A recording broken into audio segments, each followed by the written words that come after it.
যশোরের শাসা হাসপাতালের কথা আমরা এ বিষয়ে আরো বিস্তারিত জানতে সরাসরি যুক্ত হব সহকর্মী শেখ নাসিরউদ্দিনের সঙ্গে।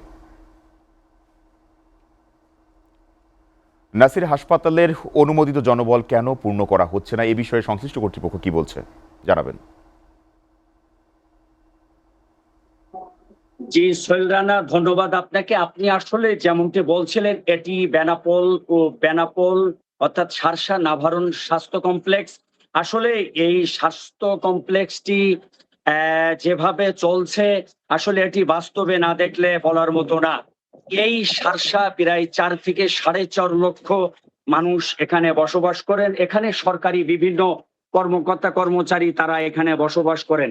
আসলে এই হসপিটালটি 31 শয্যা থেকে 50 শয্যা উন্নতি হলেও 31 শয্যা দিয়েই হসপিটালটা পরিচালিত করছে বলে আমাকে আসলে বিষয়টি নিশ্চিত করেছেন এই হসপিটালের যিনি ডাক্তারের প্রধান আছেন, ডাক্তার তৌফিক পারভেজ।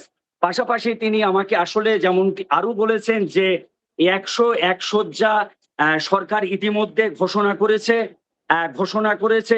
তো আসলে 31 শয্যা নিয়েই ফুরিয়ে এই হসপিটালটি চলছে। আমি সকাল থেকে এই হসপিটালের এখানে এসে যেটি দেখতে পেরেছি, রুগীরা আউটডোরে দীর্ঘ লাইন সারি দিয়ে তারা টিকিট নেয়ার চেষ্টা করছে এবং ডাক্তাররাও তাদেরকে সেবা দেওয়ার চেষ্টা করছে। আসলে পরিস্থিতি এতটাই খারাপ যেটি বাস্তবে না দেখলেই নয়। তবে মাননীয় প্রধানমন্ত্রী 27 এপ্রিল তিনি যশোরের শার্শা এক উলাসী খাল উদ্বোধন করতে আসছিলেন। আসার পরপর বেনাপোল স্থানীয় গণমাধ্যম কর্মী ও বিএনপির নেতৃবৃন্দ মাননীয় প্রধানমন্ত্রীর কাছে একটি হসপিটাল দাবি করেছিলেন। মাননীয় প্রধানমন্ত্রী তাৎক্ষণিক একটি হসপিটাল নির্মাণের প্রতিশ্রুতি দিয়ে ঘোষণা দিয়েছিলেন।